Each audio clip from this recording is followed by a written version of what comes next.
All new. Thank you very much. I think we're the only two in this chat right now. I think more people will kind of show up later, but no, it's been really cool. Trying a bunch of new things. You're better off selling it privately and then just keeping most of the pot. GameStop sucks. I know nothing about GameStop. Like we had EB Games, which I think is kind of the same thing.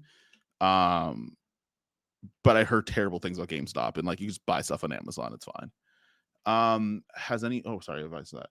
Hey, I just copped 2 FX30s with a Sigma 26 1.4, 56 1.4 for interviews. Hope I did the right choice. Thoughts? Will, I would tell you, if you like it and you use it and you like using it, then you've made the right choice. It's not like with any like camera decision that you make, like there's nothing anybody on YouTube can tell you if it's a good decision if you like that decision, if that makes any sense. Like if somebody kind of came up and they said like, hey, I bought like a red Komodo, like do you think it was a good idea? I'm like, did you have the money for it? Absolutely. Did you have the function for it? Cool. Nothing I could say that's going to change that, man. EB Games and GameStop are the same. Oh, I didn't know that. That's a new one. I truthfully, I'm so out of touch with like gaming. I used to game really hard and I just jumped off the face of the earth, really. But yeah, so as much as both of those companies suck, imagine having to trade stuff into a store, like a retail version. It's kind of the same thing. In my area,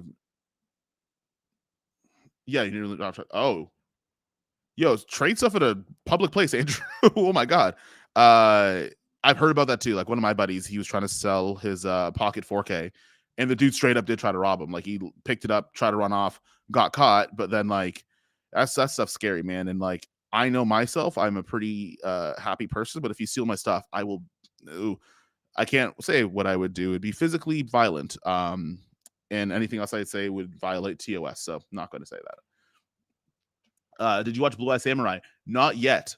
My brother watched it. I kind of walked in like in the middle of an episode and I immediately hid in my room and I told him to turn it off or I won't come back out. So I am going to just I'm going to wait a little bit. I think I'm going to wait till I have like the next rest day before I kind of commit to it. What do I think of the A7C Mark II? I actually got to use it on launch day. I was in condo when they dropped it. Man, I'm going to tell you right now, no camera is a bad camera.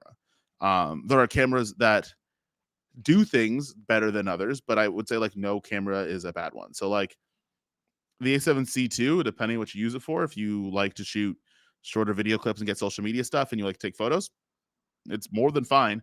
But yeah, no, I don't think anything literally after like the A7 III, I couldn't even consider a bad camera. The only thing is that there's probably other cameras that might cost less and do more. But I would say in the respects of like the A7C2, it's kind of like that A7 III kind of slot. If anything, I think it costs really close to the same too. So like I would be hard pressed if you didn't like it after using it. So I was like, chapter 7, thank you. Can I catch you live? Do you do commercials for businesses? Yes, I also did stop doing a lot of freelancing though, which is kind of a weird like middle syndrome that I'm in right now, where like the commercial stuff that I was doing for like small businesses and stuff like that paid me less than like doing a sponsored video, which I enjoy doing and still practice cinematography in those videos anyways. So like, yes, was I doing commercial stuff for small businesses? Absolutely. I have stuff on my website, which most people don't know that I have, which is oddly enough.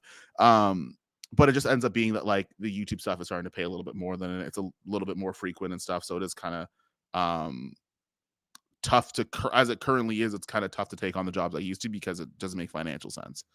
I'm going for the A7R5, although I am considering waiting till the global shutter gets added to the other Sony cameras. I currently have the A7 IV and honestly iPhone 15. So, Andrew, I will tell you as somebody that has a global shutter camera in the Komodo X, unless you are shooting like a lot of motion or a lot of sports and like a ton of it, you might not see a difference for what the price tag might be, because Sony by and large had really fast readouts anyways, except for the A7 IV. The A7 IV maybe had the slower of the readouts out of the cameras, but it was still faster than some other cameras particularly. I figure the Sony A7 III profile mirrors a Cinetone. Is there really a big difference between 8-bit and 10-bit? Frank, if I'm saying Frank or Frankie, let me know if I'm doing that right or wrong. But in terms of like 8-bit versus 10-bit, um, there is a difference when you are doing anything to your image or when there's like a ton of color tones in like one shot. The way you'll see that is you'll see banding, or if you want to grade it like even halfway through, like not so super crazy, like it might start to break apart a little bit. Whereas like 10-bit, the difference is bigger there because you're dealing with way more color. So there is a difference between them, right? But like if you're just capturing stuff like events and stuff, or like you're not really, excuse me, you're not really color grading anyways, you might not care. Um, how'd you get into it? So chapter 7, I used to competitive bodybuild, and in fact, I only did one show really. But I also played a lot of football. So I started in the industry where I was working with supplement companies and magazines and stuff like that, and like almost exclusively for a lot. And then I did really well in that space in terms of working with different supplement brands. Like I have one client that I've been working with for years, and I kind of took on one-off things for like athleisure companies and stuff like that. And yeah, that's kind of how I kind of got started in it. And then like over time, as I'm like, hey, I want to learn how to be a better cinematographer. Um, I started learning how to do that, but then like I realized that the industry that I was in isn't necessarily financially prepared for those types of productions. Um, so I decided to go to YouTube instead of kind of switching areas of expertise.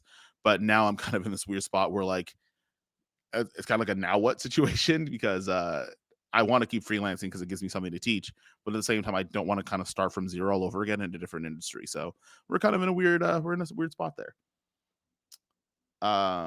Your content has significantly enriched my understanding of video and photography. I deeply oh, thank you, Will. That actually means a lot. Like I have a really hard time um equating numbers I see on a subscriber count or views to real people. So that's really cool. Thank you. My boy is trying to do a podcast, and I mostly do landscapes with it, mostly commercial as a PA. I also do commercial mostly as a PA. Honestly, man, like Mato's film, that's how things start, man. Like my way of doing things might be a little bit different because I was really direct to client, and I just embrace the suck of doing direct to client work sometimes because it's not the most amount of money in a lot of ways. Um, but you could start off as a PA, and then you can move up departments and stuff like that as you go on, man. Um, hey, my boy Jake Sloan in the cut. I keep missing you. I keep being in the live streams. We got to do a live together because I sometimes miss yours. I'm sometimes in them. But I got to line it up so we're both doing the same live stream because I both think that'll be really cool. Lamar's in the building as well. Got to stop by saying what's up. Thank you so much, Lamar. These are all really cool people I got to meet in Condo or at NAB. Like this year's been really cool in terms of like meeting other people and creators and stuff like that. So shout out to both y'all. What about the difference between 10-bit and 16-bit going from the FX6 to a red? That's the same thing, right? Like you don't necessarily, I don't get as much banding on the FX6. I think it was very rare whenever it did happen. But the 16-bit, like you just get more to work with. Like it's just more flexible. Like if I want to pull and push a certain color a certain way, or like even the tonality in like a skin tone, especially when you're talking about like people that are fairer skin, like there's different tones of like oranges and reds and pinks in there. Like you just have those to kind of manipulate a little bit easier. Um, which I find is useful. But like again, if you're not somebody that cares to see those things, you're not somebody that's like really deep in it, you might not notice the difference. And like even at 10-bit, like the FX6 still holds up in terms of quality. It looks really good, and I still 1000% recommend that to most people. To be honest with you, like I like, and I'll say it with my whole chest, like the Komodo X for me is not a thing that I need. It's a thing that I wanted, and I look at it the same way as somebody that could have bought a Honda Civic to get to work, but they got a Tesla Model S. That's what it is. Anything you missed from the FX6 after the big switch? I've gone the other way, but I still work with Reds a lot, just not on my own.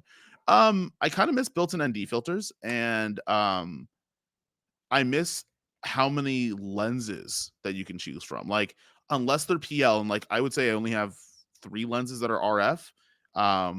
Using a PL adapter, it's fine. It's not a big deal. But I would say like the Sony system did a really good job of like having like everything can come in E mount, right? We're like almost, but like not everything comes in RF.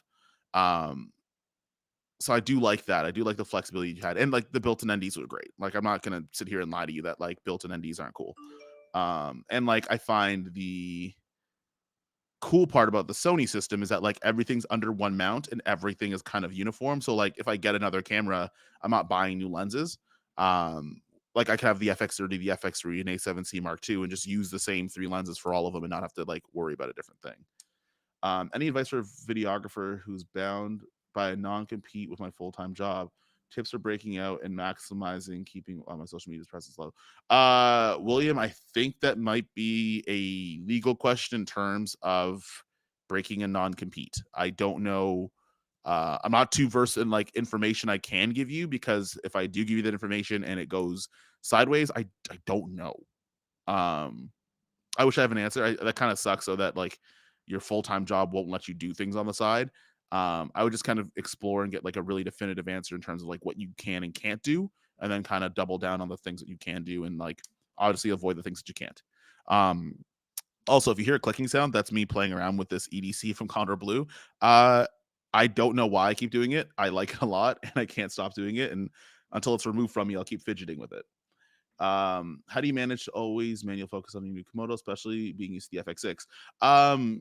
Nick, manual focus while having the FX6. So like a lot of the manual focusing stuff, I knew already, if that makes any sense. And I still had cinema lenses with the FX6 too. So like, you kind of get it with time, and like it's not perfect. Like if you watch a lot of films and like people moving in and out of frame, like their manual focus isn't totally perfect. Like you have to like, you'll see it. And when I started seeing that in like actual films, like in Hollywood films with professional focus pullers, I kind of like wasn't that stressed about it anymore if something was a little bit soft every now and again. The big thing is like making sure that when it needs to be sharp, that it is sharp, right? Let's do it. I could probably work around your schedule. Oh, perfect. Okay. Jake, let me know if is Alaskan time different? Like it's 2:40 p.m. here. I don't know if that's different in Alaska. If it is, let me know, because that'd be really dope. And also, like, I'm probably gonna do some live streams while I'm in Ghana. So if most of you guys don't know, my entire family is from West Africa, and I'm going to be there for between what, like mid-December to like almost February. So I might be doing a couple things back and forth there. It's meant to be vacation, so I'm not going to stress myself out, but I might do a live or two. But yeah, this Black Friday stream, so I want to provide some value. The best video editing software is DaVinci Resolve is free, but seriously, Adobe service is discounted heavily on Newegg. Adobe, I feel like kind of needs to discount their services, because like my boy posted a screenshot and they're raising the price by like double on them, and then that might turn some people away. And I think DaVinci's kind of Adobe's kind of history of things crashing and stuff like that might have turned off a couple people. And then once you move to DaVinci Resolve, like you like it enough that you kind of don't feel way to go back, even if it does fix itself. So I don't know. Adobe got to figure it out, man. But they do have some cool things. Like they do have like the the AI generative fill, and the podcasts are really cool. What would you do differently if you started YouTube today? Would you do more? What would you do more of? Um, I feel like if I started YouTube right this second, I think I would do the exact same things that I was doing, but I think I might have started the channel at um I might have started with like a cheaper camera. Like I might have started with the FX30 and like grown people into the FX6. Reason being because truthfully, the vast majority of people that are watching videos are people that are like beginner to intermediates. Most advanced cinematographers don't care about my stuff, and that's fine. I don't really need to necessarily engage with those people. Um, so I probably would have talked a little bit more at eye level. Instead of starting with the FX6, I would have went to the 3. But I had the FX6 the time I had it, and the FX3 didn't come out when I started making YouTube videos. So um, it's good to hear. I'm just about to honestly, Oliver, you're gonna love the FX6. I don't even call myself a red user. Like I've used the red Komodo X, the red Raptor, the Venice. I have an FX3 and FX30 literally in front of me.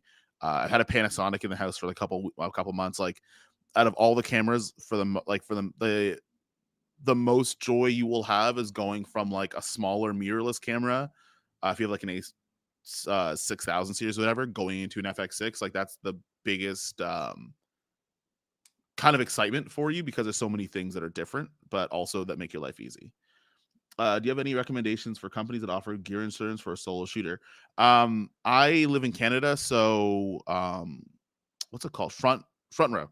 Front was what we use. I think it's the only service you can use if you're Canadian. So we're kind of all trapped until using one. And I think from what I heard, um, TD Insurance, I think, is going to start having camera gear insurance too. So that might be something to look into. But those are the only two that I know personally. How do you manage data management with huge red files? I have an SSD that I edit off of. I have an archive drive that's a RAID system that's like 60 terabytes that's in the back, and that's essentially how I do it. And like sometimes I just put things on a drive and give it to my client, and if it's something that like I don't care about keeping, they already have it double backed up, so it's fine with me. Um, yeah, I'm 4 hours different right now. It's currently 10:30 a.m. Okay, so I got to do a little bit of planning here in terms of like figuring that out. But yeah, no, Jake, we will figure that out because I do think that'd be really cool, especially because we come from completely different walks of life in terms of like our filmmaking and stuff. Thank you. Also, want to thank you for all the love and showing the FX30 lately. This is the thing that's such a workhorse. And William, I didn't even know people bashed on the FX30 until this point, man. You know what? I'm joking about this. I'm not being serious. Um, there might be a situation where people hate on the FX30 because I didn't get on the train early enough, so the content they made about it wasn't necessarily getting the traction they wanted. So the next best thing is to be contrarians to it, which sometimes happens. But I think it's great. I think when people say like, "Oh, it's not good in low light," I'm like, "Well, then don't run around in pitch darkness. It's stupid." Um, Outside of that, it's essentially the FX30 with crop factor, or FX3 with crop factor. It's more than a fine camera, man. What are your advice for going over here on YouTube? Honestly, man, I compartmentalized a lot, and I also started things very early in terms of planning, and then just executed on the plan and worried about the consequences later. So, like, a lot of the videos you saw were video ideas that I had made last Christmas.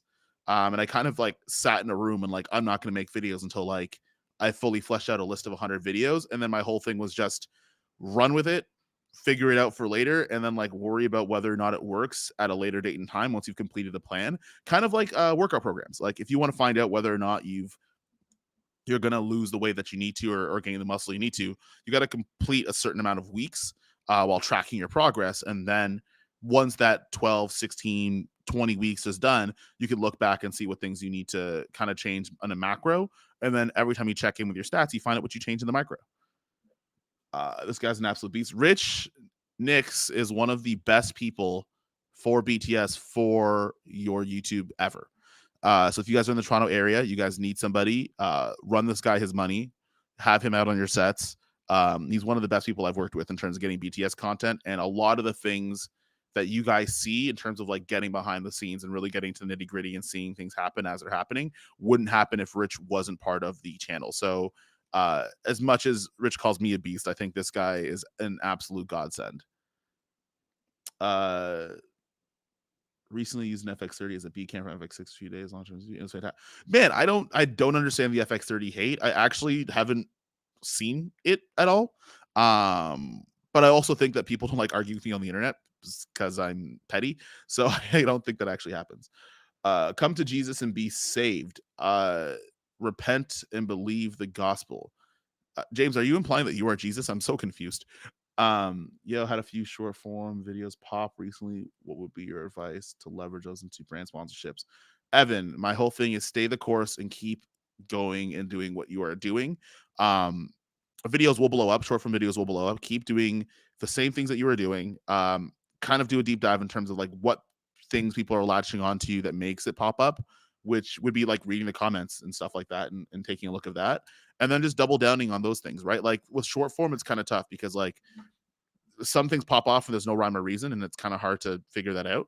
But yeah, I would just see keep doing exactly what you're doing. If that's a style that works, then try to see how many times that you could replicate that style in a different form and fashion to entertain or to educate, and run with it that way, man. Aubrey, well, Jesus. Thank you, James. Anybody who's not Christian here, I'm sorry for that. I don't know how to even remove those kind of comments, but whatever. Um, FX30 is a powerhouse for video, especially people jumping into video work on a tight budget. Absolutely. Truthfully, even people who like aren't on a tight budget, the FX30 works perfectly fine. Like, um, I have my client shoot for clients I run ads for, or like I shoot ads for. And the Limo cable on my Komodo X, I have to get a replacement for, and I won't get it in time. So we're just going to use the FX30. And truthfully, you're going to see the ads come up, and I don't think anybody's going to notice or care, right? Like, you could do so many things with it.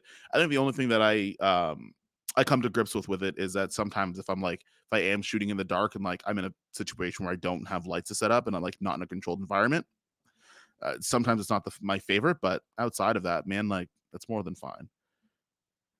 Let me Yeah, MOS interviews work perfectly fine. If you have a sound guy, like it's even better.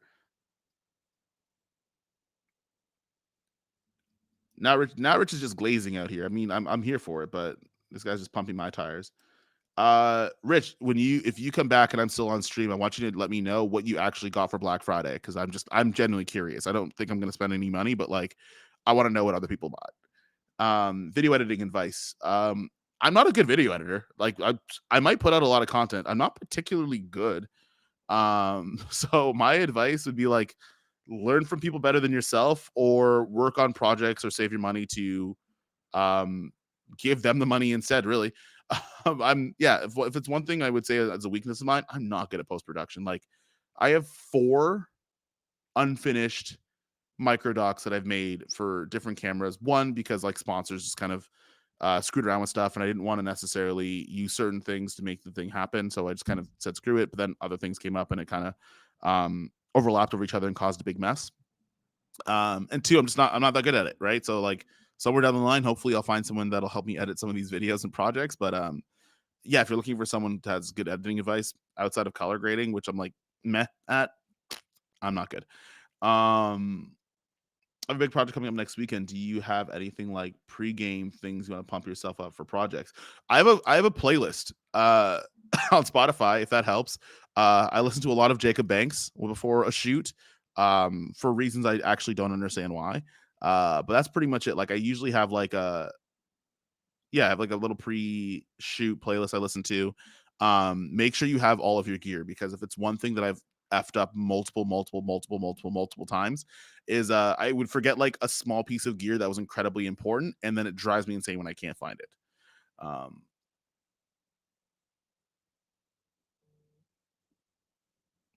Oliver, I would say, and this will not sound harsh, but it will sound real. If you think going backwards is going from a red camera to a smaller Sony camera, then I think you're doing it wrong. Um, Realistically, the context of the camera that you're using should be contextual to the shoot that you're doing, not necessarily the brand it is versus anything else. Because I'll say this, man, like if I don't have jobs that don't need the Komodo X, I don't use it. Like it just sits in the rental house if I don't need it. But generally speaking, it's more of a want thing than a need thing. So I wouldn't even consider it upgrading myself using a red camera. I would more consider it just like I have another tool I could use to make whatever I want to make. uh Danny G. I can't tell if this is the same. Like, is this like Daniel G? Like I got this FX3 from you, or is it a different Daniel? Because if it is, shout outs to you, because I wouldn't have half of the stuff that I give information on if you guys didn't help me. Um, but yeah, hang on one second. Have you ever used HLG3? Absolutely. I had the A7 III, A7R3 about 2019. And I only used HLG3. I didn't use S-Log2 at all. I re-upped my SSD space, doubled to to yo. I gotta re-up my SSD cards or SSD drive space as well, because as many as I have, I always feel like I'm constantly filling them. Um, I need to get more of them. Realistically, simple as that. I don't think I had like a more thought out answer, but it doesn't make sense. I don't have one. What's your thought on YouTubers we follow leaving? This actually is a video idea that I have, and it's about the idea of whether or not filmmaking channels are dead. I don't think they're dead. I think what ended up happening was the circumstances where YouTubers like 8 years ago kind of got into the game was more of a response. Um, was more of a response of like kind of the landscape that they're in, right? Like the middle ground of video production kind of like didn't exist as much as it did today. So like you were either working like on a broadcast team, or you're working commercial, you're working on kind of the higher end stuff, or you were like making smalls, or you were like vlogging. There was like nothing in the middle. And I think when a lot of YouTubers started, like that's kind of they went to the vlogging side of things. And there wasn't an ability for people that vlogged a bunch to get on set to gain that experience, at least in the way that it's so available now. but they just ran with the YouTube thing, and maybe some of them didn't have like aspirations of like getting into production or anything like that. They liked the YouTube thing, so the idea might have been, well, let's just build a YouTube thing up and get whatever we can out of it. But there wasn't necessarily an exit strategy, because the YouTube was the means that didn't that, like, it was the ends and not the means to an end, right? Where you start to see a lot of guys now where YouTube is a means to an end. If I want to shoot a bigger project, I use YouTube as a means to an end to be able to do that and make content at the same time. Where I think a lot of people, it was just the means within itself.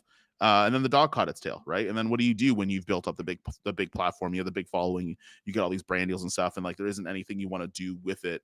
Um, what happens to that, right? And I think that's kind of something that might be what's happening. And some people, they just don't want to do it anymore because they've done all the things they need to do, right? So that might be it. And I don't think it's a bad thing. I think that's on one part very self-aware for a lot of people before you live long enough to become the villain, but also at the same time it opens a door to a new crop of what a filmmaking YouTube channel looks like. And there's a bunch of different ones that have come out so far. So I think it opens the door, but at the same time, it kind of is sad to see the usual suspects not posting as much as you wanted them to. um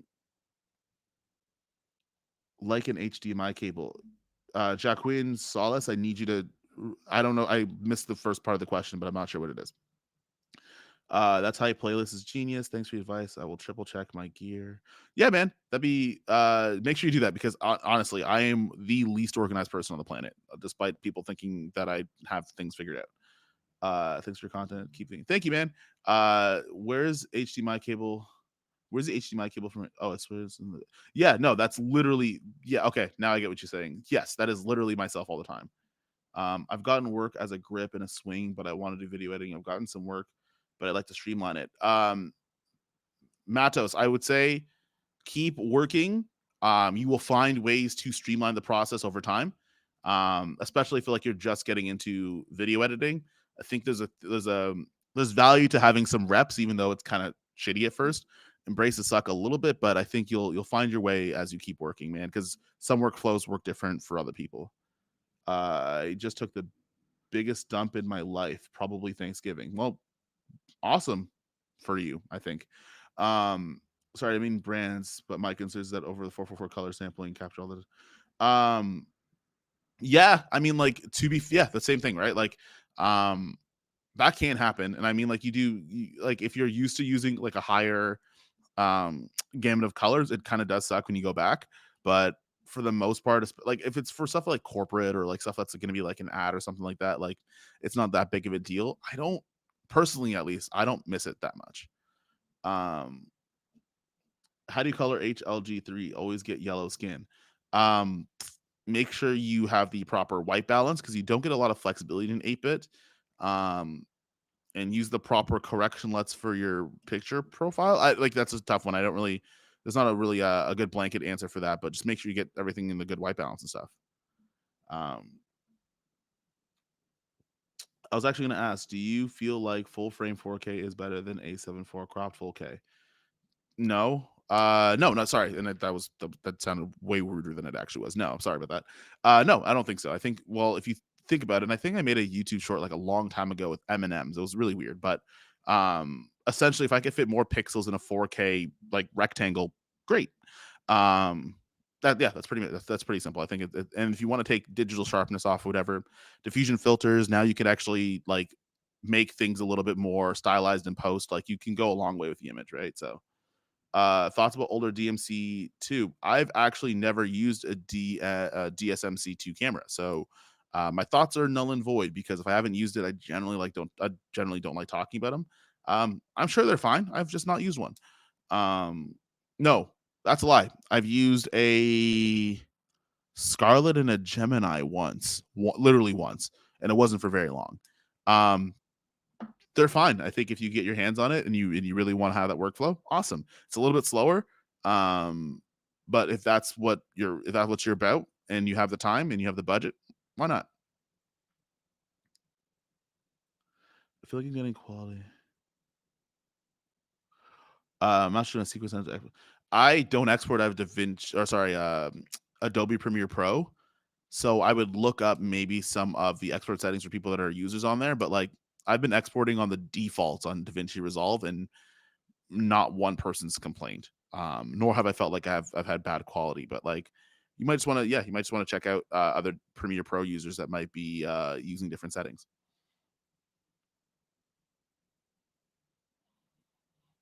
What are thoughts and tips on how to position yourself on YouTube? Oh, so it's just Frank with an okay. Thank you. I thought I was getting your name wrong the entire time. Um, don't worry about positioning. Worry about whatever you are trying to say and say it often. Like if you worry about like positioning and like strategy in the very early onset, like I did that a little bit. That's because I was like very, very narrow and rigid on what I wanted to say, and I was going to say it regardless. But if it's something where like you're going to have kind of a sliding scale on like what you're going to change in terms of like your YouTube strategy, I honestly would just be like, just plant a flag on what you want to give out to other people, and then just say it over and over and over again, because eventually somebody will hear it, and eventually somebody will kind of resonate with the things that you're saying. For example, earlier on, everybody was talking about there was a bunch of hate for the FX30, which I clearly didn't know about. But there's clearly a ton of people that will ask me FX30 questions, or like see a lot of value in having that camera and all that other stuff. So, um, Frank, if I was to give you any advice, man, I would worry more about what you're trying to say rather than where you're trying to be. And the answer will kind of make its way known for you. JD, what up? JD is gonna be super fun. We actually are working on a bunch of comedic intros for the channel. I think once I kind of catch myself back up, I have like 7 videos I have to edit still. Once I am done that and my plate's kind of clear, I kind of want to bring a little bit of a new direction to the channel in some videos. And being able to collaborate with guys like JD is gonna be super fun to do that. I think I got to like caught up on questions. I think I got caught up. I'm doing good today. We have enough time to my phone won't stop ringing, and I can't tell.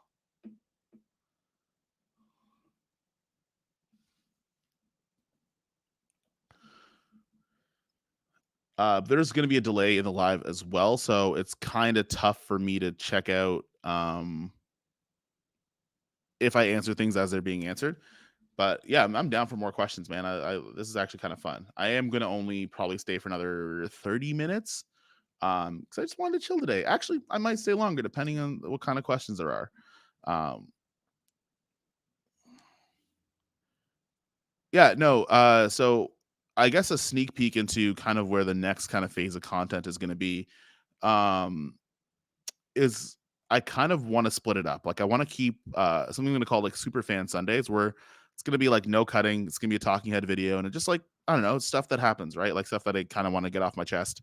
Nothing really ranty, but just, like, it's the way that life is, in between of, production and YouTube is going, that kind of thing.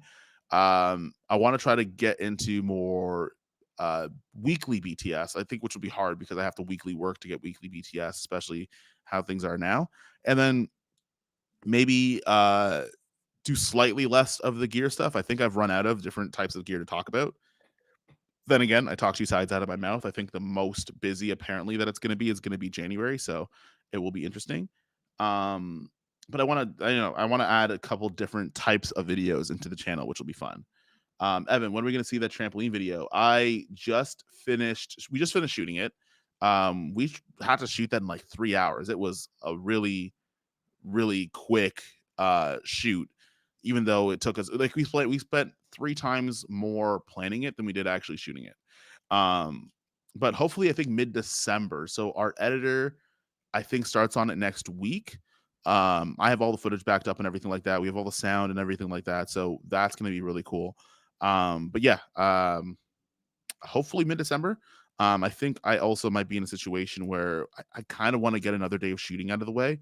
We have some archivals. We have a bunch at the gymnastics gym, but I do want a couple of different shots. And one of the big things I'm having a problem with is, especially for these micro docs, is like I don't have a house to shoot some of the scenes out of, and that costs a lot of money. So I'm basically waiting for some sponsor money to come in, so then I could just go out of pocket, rent the houses for the shots I need, and then call it a day, and we can finish the projects up. Um, how do you balance YouTube and work? I find it difficult to do both, especially because YouTube kind of takes away time, but don't make revenue net. Just curious. Um, Norberto, I'm going to be completely honest with you. The amount of income through being a little bit more strategic in terms of how I went about YouTube, um, I started earning revenue a little bit earlier than most people did, and I think I might earn a little bit more revenue versus my subscriber count than most people with the same subscriber count. So the way that it's kind of been working for me is that I afford myself to be a bit more picky. So jobs that don't kind of pay like the minimum threshold of what I want to work for, I just don't do, because oftentimes um I can work on a gig, or I could do a mid-roll ad for a video and it would get paid the same. So um I would say I'm in a unique situation. But in terms of like, if you're somebody that is towing between freelance work and YouTube, you don't have to have highly produced videos, man. There's a ton of different concepts I've seen. There's one guy, and I forget his name.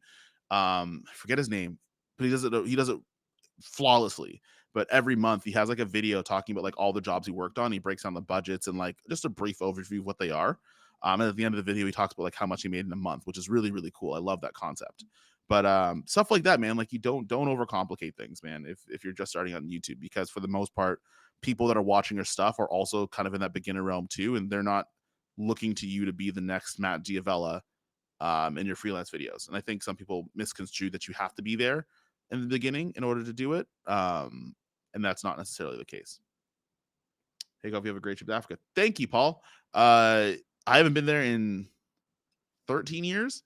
So it will be super interesting. A lot of my family is also coming with me, and I'll be taking the A7C2 because I want to go on daily like photo walks. The FX3 from when I shoot at night. I'm gonna leave the 30 in my room, I think. I don't know. I'm gonna take maybe like 2 cameras with me or something like that, just to like chill out and have fun. And like I'm gonna be there for a while, so and I don't think I'm gonna be like going out every day. So I'll have some times to chill. I'll have some time to like just film some stuff I think is gonna be interesting, because that's gonna be fun. And I also really miss doing photography, so I want to kind of look at getting a photo camera because I don't have one currently. Um,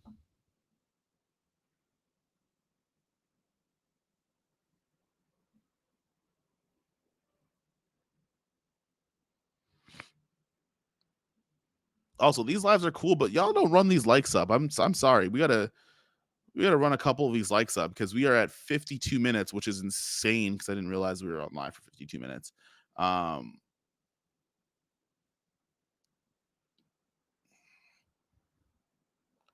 what? Oh, there's a top chat option. I'm learning a lot about these live streaming things. I think I'm gonna kind of do them. Also, how do you guys feel about doing live streams on Friday? Like, I know it's Black Friday and people are off of work, but I'm kind of thinking of doing them on Fridays more often. But I'm not too sure what everybody else thinks. Also, because like there's time zones and stuff, so like that might be tough.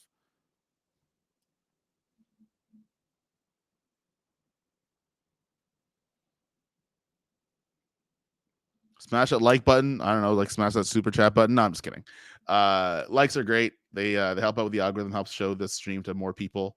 Um, I don't have any editing I'm supposed to do today, so and I'm done recording, so I'm always kind of I might stay here longer than I expected to. Sony ZVE1 question. I plan to get a Telcos Cage external fan too. Do you think it's worth it? I need a full frame camera, but don't really invest anymore in cameras yet. Ben, I've heard like hit or miss things from the fan.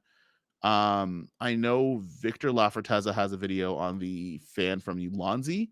Might be video to watch. Um, might be a video to watch. 1 second. I have a text message, and it is from one of my parents.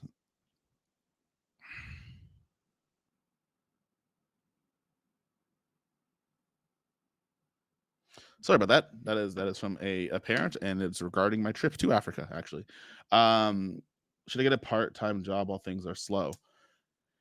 Man, Matos, that's between you and your wallet. I don't know your financial situation. If it's something that you feel like you might benefit from, um, yes, then do it that way. But if not, then don't worry about it. Good job on the channel. Keep it up. Thank you. It's been growing quite a bit. Um, yeah, it's been growing quite a bit, like really, really fast. Like I think around this time last year, there was 1/5 the people. So it is really cool. Thinking back on equipment prices and tech individual years, prosumer market has gone crazy. Speaking of, have you had experience with the Zcam? Jonas, I have not used a Zcam once. That's like the one Zcam and Kinfinity are like two brands I've just never encountered, just because like there's not a lot of retailers in Canada. There's not a lot of rental shops that even carry them in Canada, so I've never really had the reason to or the option to use one. Um, but yeah, no, I have not used either one of those two. I wish I did. Um, do you think I should wait to invest in higher end cameras like the Sony A7S or FX3? I think the price difference is a couple, like it's 1,000. It depends on how quickly you can make $1,000 realistically. If you can make $1,000 fairly quickly, then wait for it. But if not, and you need something right the second, then the writing's kind of on the wall in terms of what you should get.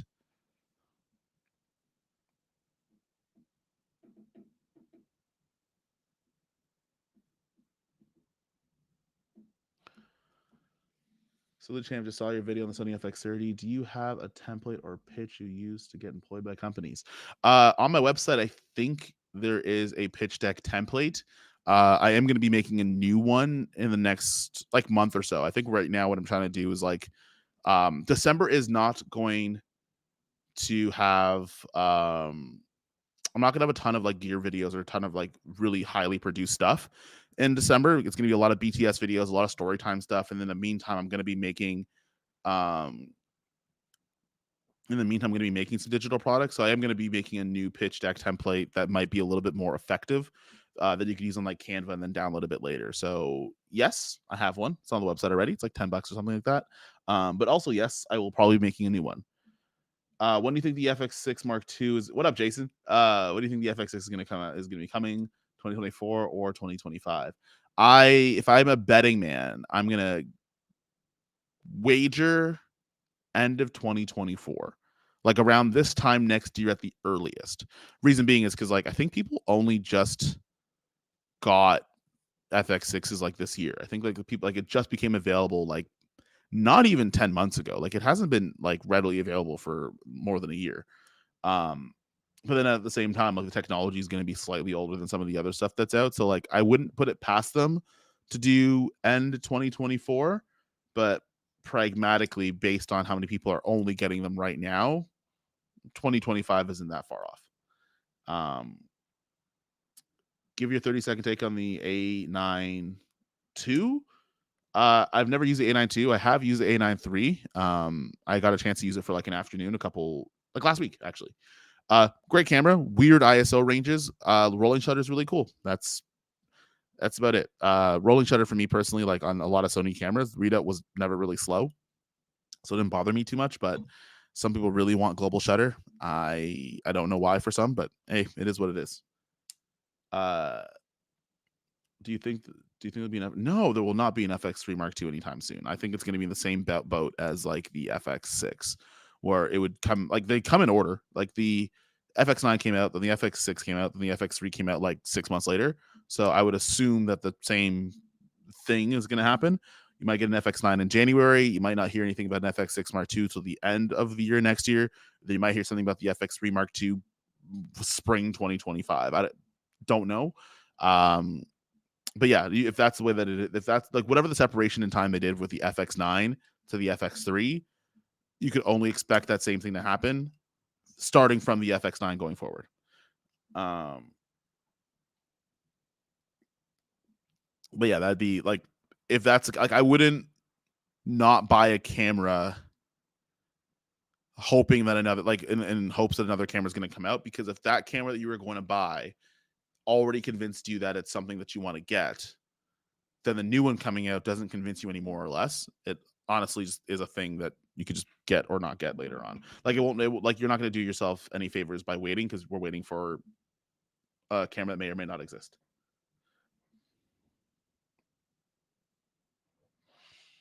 Kofi, does YouTube take courage? Are you concerned ever if it's a waste time? Why is building a personal brand so important? Aaron, that's actually a really good question. Hang on, sorry. That's a super good question, Aaron. So I would say YouTube does take a lot of courage, and I think mostly because you have to be completely accepting that there's people that are going to disagree with you, and they're not going to do it in ways that are at all polite because they don't know you and they don't feel like they owe you anything. Much less some of those things include respect. So, um, do you need courage to do that? You at least need to be accepting of the fact that you're not going to be right all the time, and that's completely fine. You're not going to be right, and people are going to have a ton of vitriol for it. But then also understanding that some people that have the most amount of vitriol probably do the least, um, in terms of like their own things. Like the people that I find that are the most determined detractors are people that haven't done a lot. So I kind of take a little bit of solace in that because it doesn't bother me that much. Um, but yeah, you have to, yeah, and then you also just have to be able to understand that like you're doing a lot of work up front and you're not going to get a lot of reward, and those things can be tough and frustrating. So definitely, those are things you want to consider when starting this. But um, am I concerned that it's a waste of time? Not really, and I think um, this year has proven that, and the opposite, where like going to NAB in April when I just hit 10K in April and meeting a lot of people and a lot of people kind of giving words of encouragement and wanting to work together and stuff like that. And then realizing that that was half of the subscriber count that I had 6 months ago. And now it's double that now. And things are growing really quickly. I don't feel like it's a waste of time because I'm seeing real time benefit from it. And I'm also the type of person that like I'll work like crazy, and this platform kind of caters to that a little bit in a lot of ways. So um I've kind of already seen the returns on most of the efforts already. And what I think is important building a personal brand is I like the idea of somebody picking myself because they say, I want Kofi for this job.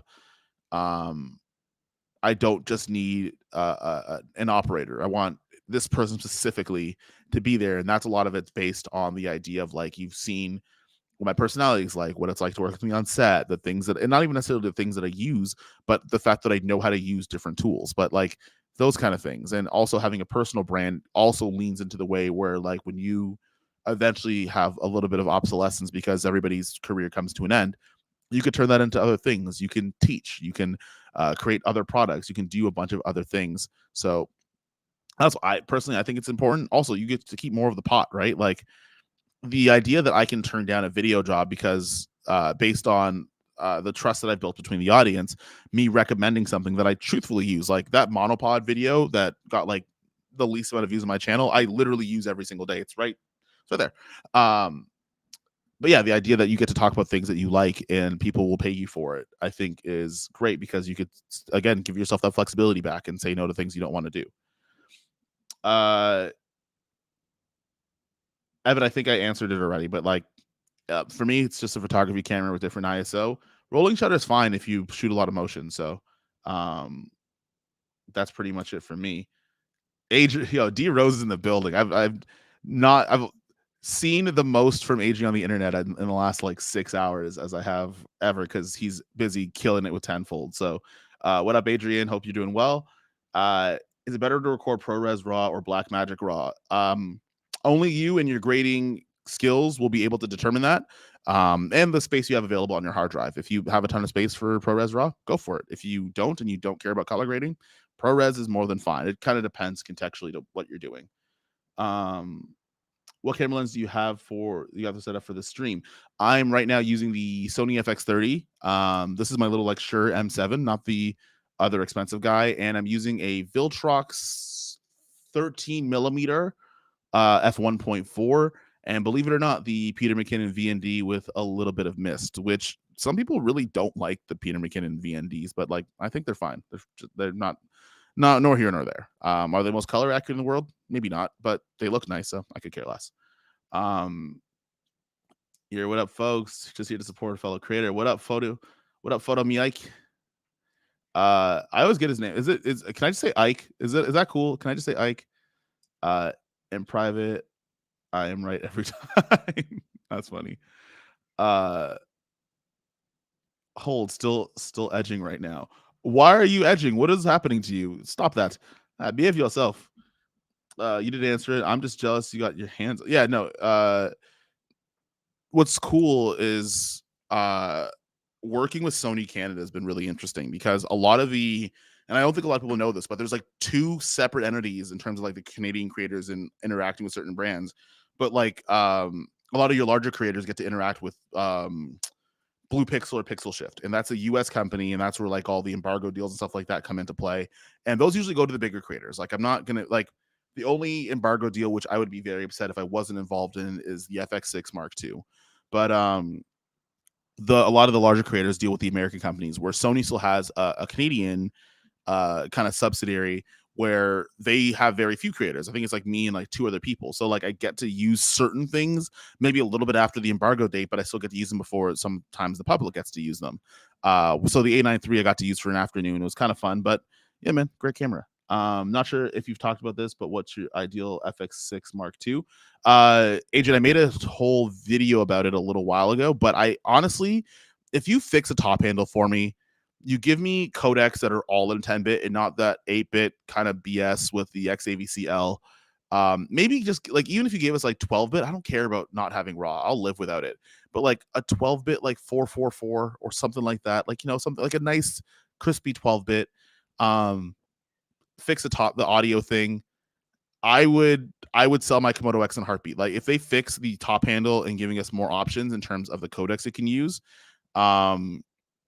I would straight up sell my Komodo X. You'd see my Komodo X for sale, 100%. Not even, I won't even try to joke with you. That's not even going to be like a clickbait video. You guys will watch it and be like, oh, we knew this already. He's already said it like 5 times. So if they could make it a camera that is easier to be maneuverable, and if whether it has RAW is kind of, I don't care. I'd be more than fine with it. Yeah, no, damn. Like most people are like surprised that I'd say that. I'm like, yo, I'm being completely 100. My big thing is because like also in Adrian, like like we're in Toronto, so we this, like there's 5 rental shops within a 10-minute drive. Like truthfully, it's not even, I could probably make the same just renting out the KX. I just got it because it's kind of like my version of a Tesla if it was a camera. But being really close to rental shops and stuff like that for production and being able to like call on different brands if I want to get loaners, like it makes it so much easier to be flexible with the camera kit you have, where what you want to keep has to give you the flexibility. And what you don't keep, like you rent out, really. What's up? We met at the Connor Blue crib. He was so much dope advice.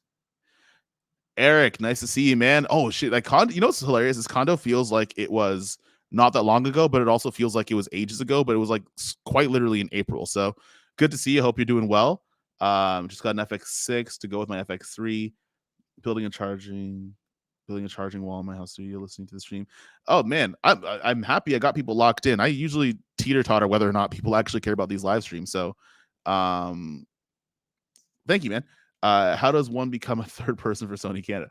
I have no idea, to be honest with you. I got approached by an old work friend that I used to work at in retail with, and he's like, "Hey, man, we've had our eye on you, and we want you to work with you." And that's pretty much it. And like, I don't work on any paid thing. The only paid things I'll ever end up working on is speaking engagements and meetups. So like, whenever I decide I'm gonna do like a workshop or anything like that, like I'm gonna change this real quick. Whatever I decide to do a workshop or anything like that, like I'll probably get paid to do those, but I'll never get paid like a sponsored video for Sony Canada in my entire life. I don't think they do that really. But yeah, it's really cool. Would the Burano tempt you back to Sony? If the Burano was half the price, I'd think about it, but like 25 G's is a lot of money, man. I don't know if anybody has I don't have the money for that. Like I'd have to really, if I got to 100,000 subscribers in the year 2024, I'll buy the Sony Burano. There, I said it. If I get 100, if I get to 100K subs from the 23,000 that there are now, I will buy a Sony Burano. Outside of that, there's no shot that I have the money to do that, or that I want to spend the money to do that. Cheetos, man, I did answer that, and it's just context of your situation, man. Like that's just pick whatever you have the time, space for, and whatever you feel like rating. I was Twitch streaming for a few years. I love this long format stuff. Man, I actually do like streaming quite a bit. I think there's not a lot of people in like the filmmaking space that stream quite often. I think it's just like me, Terry, Jake, maybe like 1 or 2 other people. But I think it's really fun. I think you get a lot of time to engage with an audience. You get to build more connection, and like maybe when you guys see a video out, you might have tuned into the stream and you feel a little bit more inclined to watch it the next time that I post something. Uh, Thank you for thinking. I hope they picked the right person. I don't actually know sometimes. I never get um direct feedback whether or not I'm doing a good job or a bad job. But they keep letting me borrow more things like this FX3. This is not mine. It will be mine eventually. It might be. But this isn't mine. This is the courtesy of Sony Canada to let me borrow this for my trip to Africa.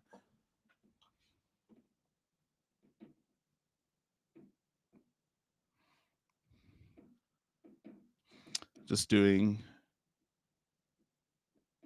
Turns out you can get a same day visa in Ghana for the time that I'm going to be there. We've all been stressing about getting our visa information in and getting our immunization and stuff. So, um, yeah, so we've been doing that. So that's why every time I turn to my phone, I'm like trying to organize that.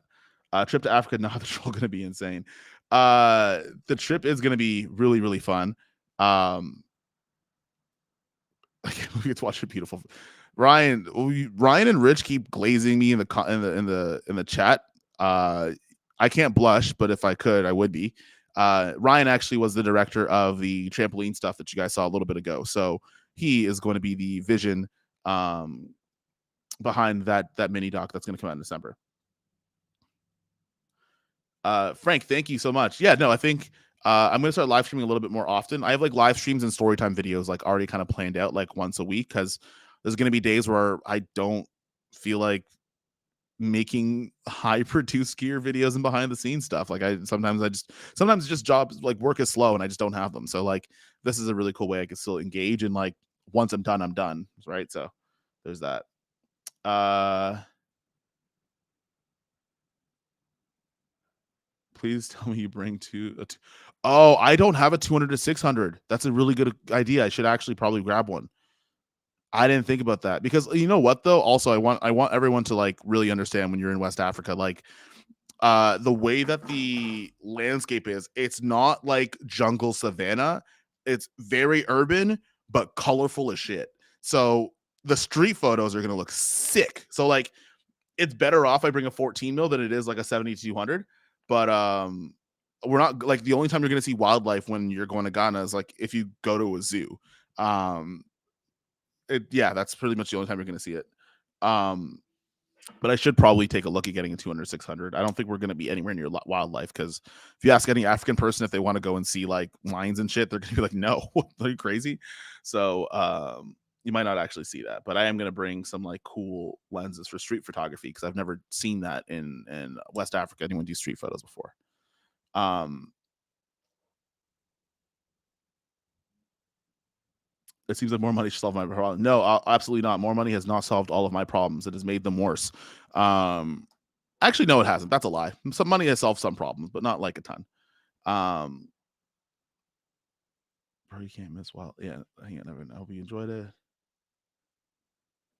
Oh yeah, no, that BTS of that trampoline shoot's gonna be so fire because we basically got on ladders and strapped nan lights to the ceiling, which is the first I've ever done. We went through, we put lives at risk to get that shit, to get that done. So, yeah, that's gonna be a cool BTS. And I think I'm gonna do a BTS video on that before it comes out, which might be in like 3 weeks. I think once everything's kind of figured out. Amazing content, bro. Keep up the support from. I can't see the flag. It's very very small. Um, wow, I can't see. That means I need glasses. Damn. I doubt you need. Yeah, greetings from God. Oh, okay. Ernest, I got a question for you. No, no, no I got a question for you, Ernest. One, are you in the Accra area? Two, what is the gym situation in Accra? I'm staying. Like I have a condo there for the month when I'm going. I don't know where to go to the gym. Like I can't. The one thing that I'm not about to do is gain 60 pounds in 3 weeks eating jollof rice and goat meat. You have to tell me where the gym is. I need it. Also, like if Ernest also help me out here, like how is, if you have any insight on like the filmmaking creator community there, because when I try to look for other creators that are like in Ghana making like YouTube videos and stuff, I can't find it for the life of me. And I know that there are probably people that like people buy camera gear all over the world, but I don't know like who are people watching in West Africa. Okay, it is Guyana. Okay, you're right. Sorry, AV. I like the way that my lighting is set up. the flag is so small that I only see like the red and the yellow, and I have no idea what the other colors are in the corner. Um, so that helps me out a little bit because I can't see anything. Also, I'm just bad at maps, to be honest with you. Um, oh yeah, no, we did have waivers. We had waivers that everybody had to sign like the second they got in there. But that was a really fun shoot. That was one where it's a setup I normally do, but I've never done it in a way that we did it that way. I've never had to set up lights that high up, but it did look really good. And we also used these. What happened here? I use these guys. These are cine modded iron glass vintage lenses, and like Iron Glass is the company that mods the lenses, but they have like different brands of like old Soviet lenses that you can get like custom made for you. So they made this like Mir 37 millimeter. This is like a 2.8, which is nice. They gave me a rehoused Helios 58 mil 44 2 that we use a lot. They gave me an 85 Jupiter, and then also this 135 Jupiter as well. So these are really cool on set. Like they give you like it is a very stylized look. There's a couple shots where we actually did like a vertical anamorphic flare for no reason, mostly because it was an accident, and then I kind of liked it. But these are really great to actually. Um, these were actually great on that set. Wait, hang on, Aaron. He's not reading YouTube comments. What are you? What do you mean? I'm reading every single thing in the chat, unless there's comments that I am missing that I'm unaware of. But I like to think that I answered most of the comments that happen, unless I'm missing something. I feel like I've been answering a lot of these comments. I'm not too sure what you're talking about, my friend.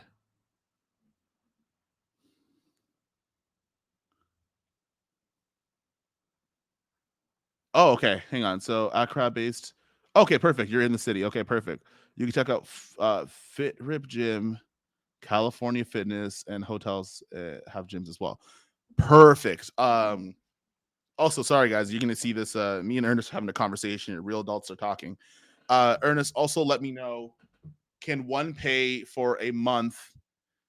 Um, can one pay for a month, like just upfront, so I can just go, or how does that work? Because I'm trying to, try to stay in shape and stuff. I'm trying to not, trying to get my Terry Warfield on. Wear some tight shirts. Oh, not Aaron is cooked. You're good. Aaron, I think I answered the question. I don't know if there might be delay actually in the chat to what I'm saying to when you're chatting. So you might actually get the answer to your question, but I think I answered it. You register once you arrive? Yo, my boy. Thank you. Um, yeah, that's perfect. Thank you so much. But yeah, no, if you are in the area, I'm trying to see if I can do a meetup while I'm there. And I'll kind of post it and see how it goes. I'm actually very curious because I know nothing about content creators out that way. And I feel like I should. So that would be kind of cool to kind of have like a little meetup. I don't know if anyone else is doing them.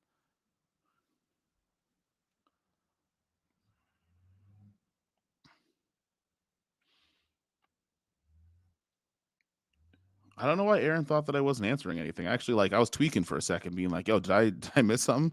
I feel like I've answered everything. Um, my question for y'all, because I think we've been here for a little bit.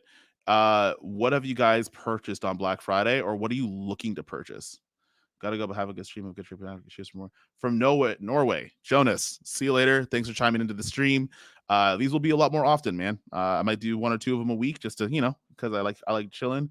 It's a winter time. I don't really feel like posting as many videos as I did in the summer. So this is my way of getting over seasonal depression. But we'll see you later, Mitty. Bugging you for those.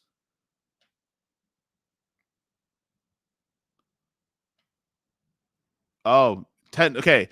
Tendai, I feel so bad. So I actually partnered with my cousin who's a lawyer. So she made the creative contracts that I have that I had on the website, but I think they shut down that business. So I've just been using like the same template over and over again, and I can't change it, or I don't think I could redistribute it either. I don't think legally I can. Um, but hopefully I actually see her in like a couple weeks. So hopefully we'll be able to make something new. So we will have some new contract packs for the new year. which would be really cool. I'm actually going to be working on a couple of different digital products. Like I want to make one that's like an outreach product where like there's an email template, there's a pitch deck template in it, those kind of things. And then I kind of want to make one of like when you get your client, which might have like a quoting template and like one for contracts, which might be kind of cool. So I might kind of do those, which will be really fun. And then like your visual template, like your post production templates, so like things like LUTs and sound effects and that kind of thing. So it might take me a couple months to work on those, but I definitely want to kind of have like those three digital products out in the next little bit. Aaron, I'm reading the comments from the chat that's on the side. I answered yours. I'm not sure. I don't know how else to help you. Um, I'm here for bought a Porky 7-inch monitor. Just Roman. I also have a Porky's. Oh no, this is 5 inches. My bad. Um, I have the BMW 5 R3, whatever that is. The BM. You know the monitor I'm talking about. But I have the 5-inch version. But it's great. I like it. I'm supposed to make a Instagram reel for Porky's for that, and I have not yet. And the sun's setting, so I'm probably not going to get it done today either. Um, hey bro, where are you from? I'm new here. Are you new to YouTube or are you new to Canada? Because I live in Toronto. I need a body upgrade, and frankly, I can afford one, but I can't decide what to get. Hybrid creator pro. Evan, bro, that is the plight of most creators is when you have the budget to get whatever camera you want, but then you also like it's also really hard to like kind of make the decision of what you want to get. It's super super tough, but like I would truthfully just get the upgrade of whatever you have now. Like if you have the A7, I think you have the A7R something. I can't remember. But I would just get like the next version of that. You probably won't be disappointed. But I have my Amazon and blah, blah blah cart full of things I can't afford. Just can't keep up my mind and make small. Man, $100. Oh, Connor Blue stuff is 20% off. I think I'm not gonna lie to you. We're in a group chat with a bunch of the Condor Blue guys, and I think the owner sent a group chat message, but I haven't read it since I'm on stream. So there might be some things that are on sale that I don't know. Okay, I'll make you a deal. I'm gonna read it really quickly. If there is something on sale that like really needs to be talked about, I will mention it because I feel like I should have known these things and I didn't.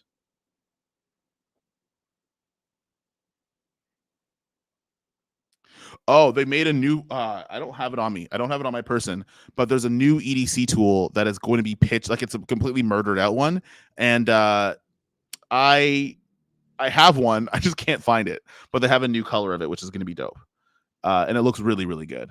I want to get a 7-inch monitor. I want the Holland 4K so bad, but that one is a little pricey. Can't wait to get that slap on the yo, Eric, there's going to be a 7-inch Hollyland monitor. I don't know if you went to NA. Yeah, you did go to NAB, Eric. But there is going to be a 7-inch Hollyland M1, and keep your eye out for that. I don't know when it's going to come out. I know they came out with like a M1 Max, which I don't know why. But there is going to be a 7-inch, which is going to be fire. I don't know when it's going to come out either. And if I do know, I'm not under NDA, and I'll just tell you. Pelicans are $200. Pelican cases are $200 off, and I need one. And I think that might be the thing I'm going to get today. I might actually get a Pelican case if it's $200 off. And is that with Eric? Is that with the tech pouch and the organizer? Because if it is, I'm picking one up tonight. Like that's a non-negotiable. It's just Roman. Get an Ari. Here's the thing, Roman. I will be the most transparent about it. I don't have the jobs to get an Ari. Like not even from a budget perspective. I don't have projects that need an Ari. And the day that I do, awesome, I'll get one. But at this conjunction in time, I know it sounds like you have me confused with someone who has it all figured out, and I don't.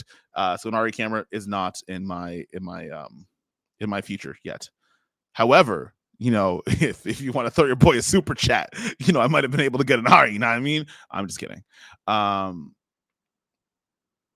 can't decide if investing in upgrading photography more with an R series worthwhile. Evan, I will say from a money-making perspective, looking at the industry objectively, people are able to make more money in video per capita than photos. More often than not. And we live in the same city, so you probably know this.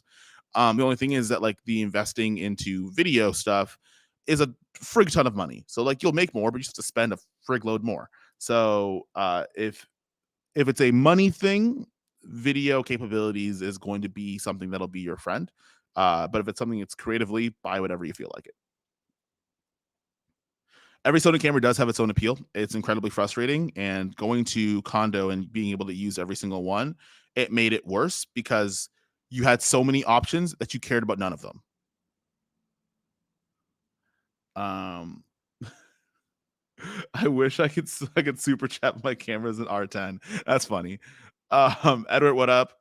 Damn, that sounds fine with a little organizer and the yellow foam drivers. Oh, Eric, don't tell me that. Don't threaten me with a good time. I'm buying a Pelican case tonight.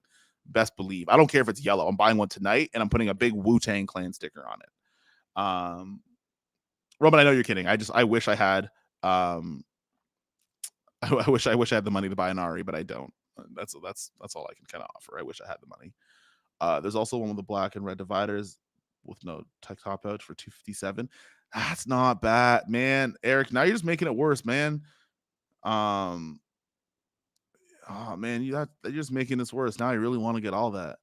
I honestly I don't. I have a Pelican case. I just need another one. That's actually a really good deal. I might take a look at that. Yes. Oh, no problem, Aaron. I wasn't sure. I didn't want you to feel like I didn't answer the question. The chat's not going super fast where I can't answer them, so I thought I did already. Um, yeah, dropping lighting equipment is a fear, but also A74 crop 4K is not ideal for video. You'd be surprised, Evan, in terms of using the A74 in terms of video, because it's not bad at all if you get the right glass and filters and stuff. I'm just letting you know. For the just 45K to go. Oliver, respects on the super chat. That's like the first one of the day. This is great. But I wish there was one day where I could tell you that I get to um I wish there was a day where I could tell you that I bought an Ari, and maybe it'll happen. Who knows? But I don't know. I also don't like. I wish I could tell you that like I really want to own an Ari, but I kind of don't care. Like I would love to rent it out. I'd love to use one. I don't think I want to own one. If that, I don't know. That sounds probably wild, but like I don't think I want to own one. I think I want to be able to like go to the rental shop, like do my camera prep at the rental shop and go through all of that and like get the right lenses and make sure like the lens tests are done and then like take the RE out and then bring it back when I'm done. Like I don't know if you guys have ever like gone to a rental shop for your camera prep, but like it's very therapeutic. It feels really fun. And you get to separate like your house from all the camera gear that you have. And one thing that like truthfully I'm heavily thinking about is like getting rid of a lot of stuff that like I stub my toes on or like they stay in the box after using them on a couple projects. Like I kind of want to like in a perfect world, I might just want to keep like a single camera, a couple lenses, and then just like go to the rental shop for everything else. And then things that are more like social based or more things that don't need the high production stuff, just keep that at home.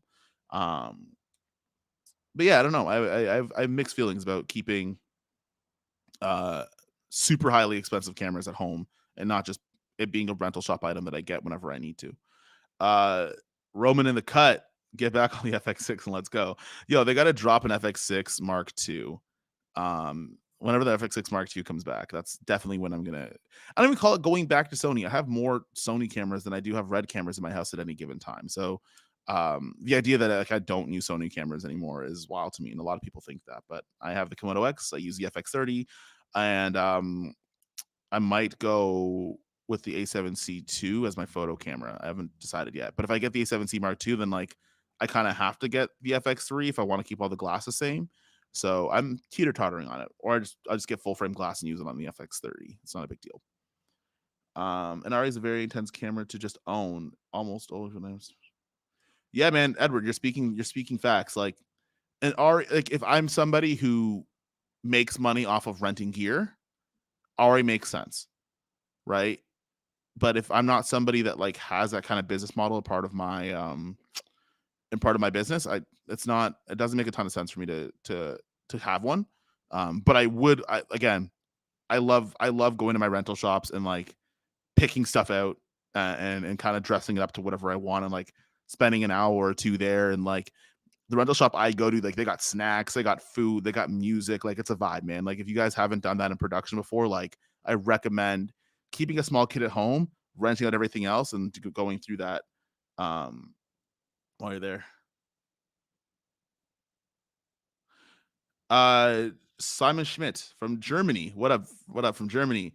I don't speak Speckete Deutsch. I'm not even gonna try that. I butchered that. Will you get a video on getting started with the FX30 in video soon? I just bought mine and really love your FX30 content so far. Actually, if you go deep enough into the archives of the FX30 playlist that's on the channel, there's already one there. It goes through like the settings. There's a deep dive on Cine EI, pretty much any S-Log3 grading video. They're all like, contrary to popular belief, essentially if you're grading 10-bit S-Log3, it's all kind of the same, even if it's crop censored. Those videos are already there, so you have a ton of resources there. There's like 50 videos in the FX30 playlist, so you have a lot there to go through.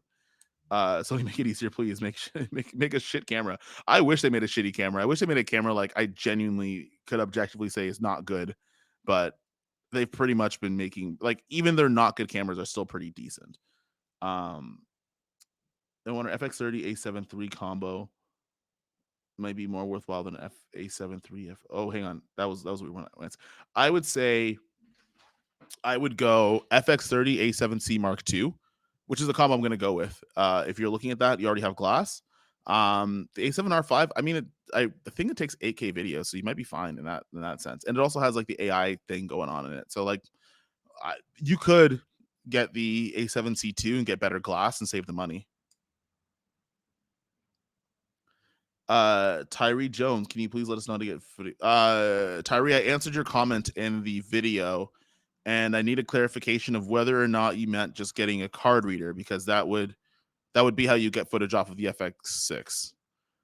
Really enjoying content approach to this whole filmmaking community space. That said, really have my eye on the FX30, but I have a C70 which I like in the R6.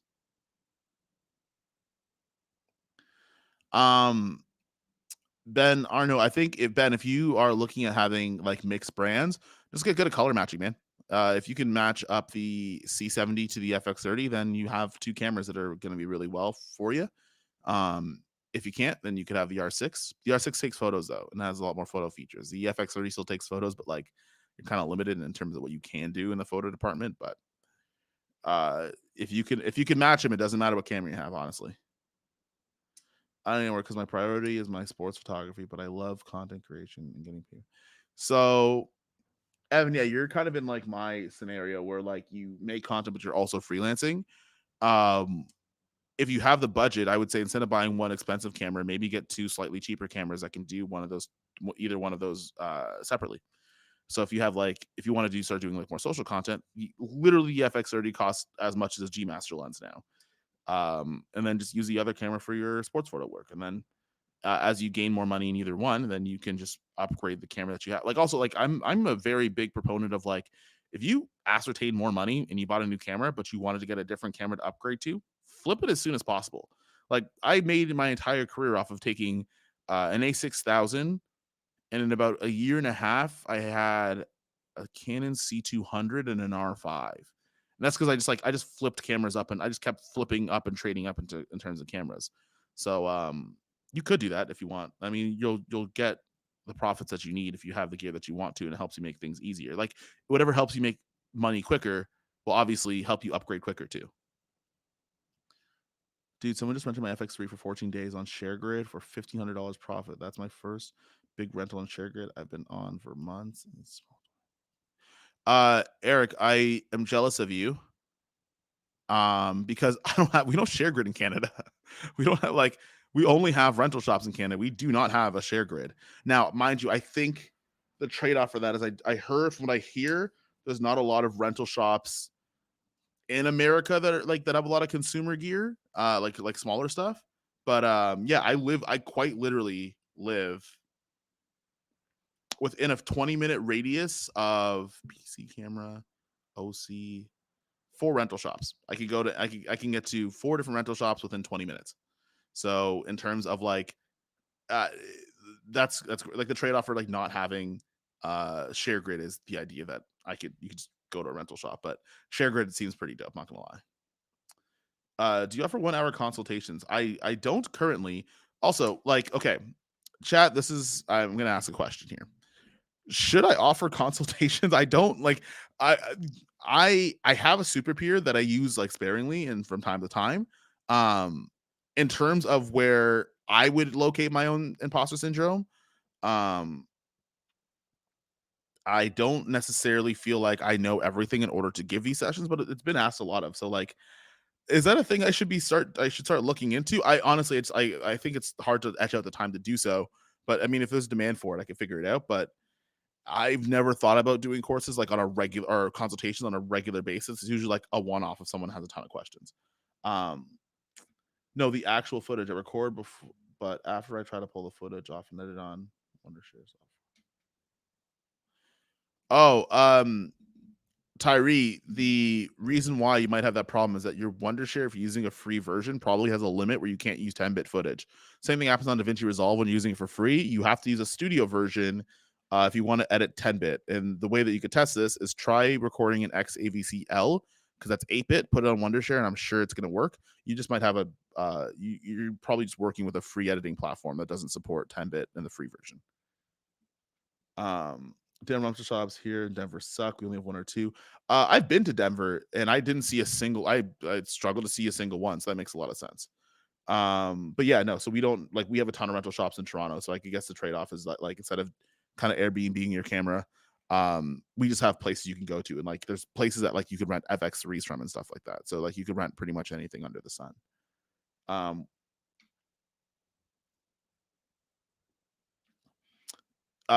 Frank, yeah, no, the Canada does have a ton of rental shops. There's a ton of like there's a ton of creators here, man. It's actually stupid how many people that are making content that live here. But it is cold. It's not super cold right now. Actually, no, I got a bone to pick with y'all Californians in the desert because we were on a 5-day production where most of it was outside, and I didn't realize how cold the California desert gets at nighttime. And I'm going to argue it gets colder there than it does here in the winter in the daytime. And I was not ready for that. And I feel like I was cheated. So it might get cold in Canada, but at least it's not the California desert out here lying to you guys. Um, I feel like it's on the person paying for the consultation to determine whether or not they receive sufficient value from the session. I wanted to get into the YouTube side of things and have a ton of questions. Honestly, man, Devu Films, let me sort out the rest of my video batches because I do have a lot of stuff that I have to kind of get through in the next little bit. I got to record like 2 more videos and I'm pretty much like set for when I go to Ghana, but then I'm also going to be in Ghana, so it'd be really hard to do consults and stuff. But if you have questions, man, like these live streams are the perfect place to do it. If you want to if you want to run a super chat, that consider this a consultation. But yeah, no, ask anything in here, man. Like I think I was gonna leave and 7 minutes ago, but I'm chilling, I'm having fun. I don't have anything that I need to edit today that has to get sent out. So if you have questions, man, just ask them here. But like I will try to set up a consultation kind of mentoring thing in the near future because I've been asked about it a lot, but like I just kind of have the imposter syndrome of like how much information do I give that gives you the value that you want. So yeah, if you have any questions, ask them. Finally bought an FX6 which arrived on Monday. Congratulations. How big of a jump should I expect coming from an FS5? Mind blowing or just a nice copy? It's not mind blowing. If you have used a Sony camera, you will be able to use Sony cameras. I think that's one thing Sony does a really good job of is that like I went from having the FX6, I picked up the Venice, knew exactly how it worked within 35 minutes. That's because like a lot of the same instructions and stuff like that are kind of the same. So you won't be super stressed out by not knowing how to do something. Matos Film, can you edit a video for free? I mean, like if you want, I have so many story time videos that I need to get out. They're very easy to edit because you're just taking out parts where I sound like an idiot or when I get something wrong or when I pause to look at my phone. And there's no b-roll or anything like that. So I mean, like if you want to just like send me an email. I recorded 3 today, so if you want to do them, by all means, man, I won't stop you. So that wasn't also me being like rude or facetious. I'm just like I get surprised when people want to do things for free for me. So I'm like, if you want, like I don't like asking for things for free. It makes me uncomfortable. So yeah, if you would like to, just send me an email and I could send you some stuff that you can take a run at if you'd like. For sure, I got to thanks. Yeah, man, Devu, I don't know if Devu is it because you're French or Des is your name, which with an accent, but explain to me how to pronounce that right. But yeah, man, I hopefully I will get consultation and mentoring and stuff like that kind of up and running. But I think use this as a perfect opportunity to ask whatever you like. Oh, do you think that more lifestyle videos would be a hit? I feel like most people move towards gear and education rather than, let's say, people talking about a cool shoot. Here's where I'm at with that type of content. If you want to go more lifestyle and be more personal with it, you have to give people a reason to care about you. In other words, you have to give people a reason to want to know about your lifestyle and the shoots that you're on. And the way by which most people do that is that they provide value up front on things that they care about that they want to know. So, for example, I spent the entire year, honestly, even taking almost a sabbatical from freelancing as much as I do, to give a bunch of education to other creators in terms of like affordable camera equipment, expensive camera equipment, behind the scenes, and all that other stuff. Um, I did that at first because those are things that people were interested in. People want to know about cameras as a buying decision, or they want to know about like this camera versus this camera, or they want to know how the camera they purchase actually works and all that other stuff. So there was very much a way of being able to give value to those people up front. But then if you ever watch like to the end of the videos, you get a little bit of lifestyle, a little bit of personality in terms of like where I'm at as a human being at the tail end of some of these videos. And then that way, what ends up happening is like I gave you what you wanted to hear, and now I'm gonna kind of give you a little bit of myself, and you can drip that a little bit every now and again. Um, and as long as somebody's able to take out some sort of value from it, then that's how videos become hits. It's not necessarily like a one or the other, but you have to earn that rapport and that relationship. Hang on. You have to earn that rapport and relationship with the audience, right? Like, can't just run out here and be like, yo, this is me shooting like a music video. It's like, cool. Why should I care about your music video kind of thing, right? You gotta be able to meet somebody halfway. And I think a lot of people miss that by thinking you either have to go full gear or full education tutorials. You got to be able to say like what things do people want to know the most about. Let me give that to you up front. And then once I have the rapport, I can give you the more lifestyle kind of that sort of stuff. Um, how do you manage brand partnerships and gear being sent to you?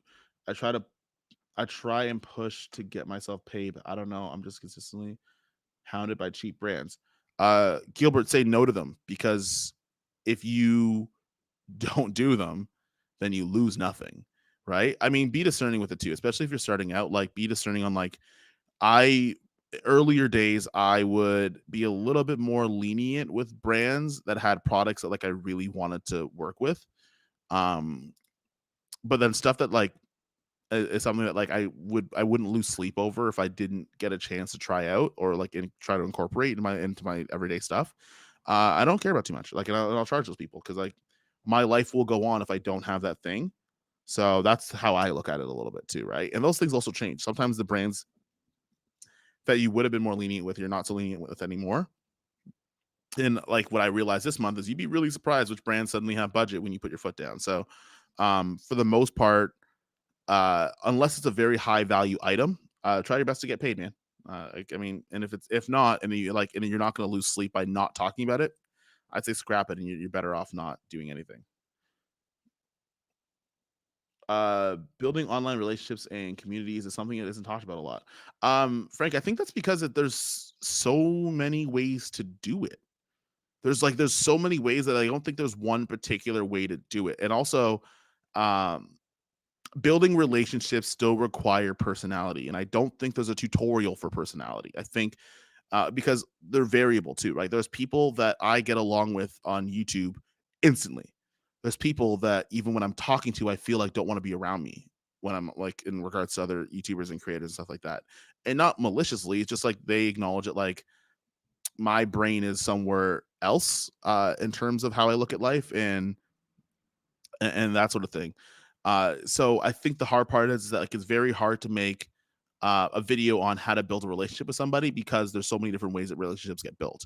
Like I was lucky enough where like I met guys like Mark Bone and Cam Mackey um in different areas and different things, but there was like a common thread there where you could build that relationship from.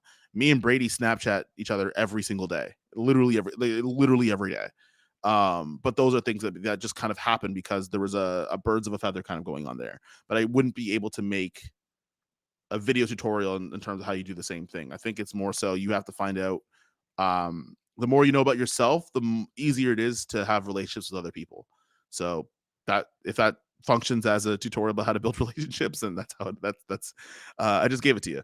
So there's that. And then communities is kind of tough too because you you have to be very selfless with building a community, especially if you're going to be a community leader. You have to be able to do a lot of things where like you don't see a ton of return coming back. Like for example, like this live stream.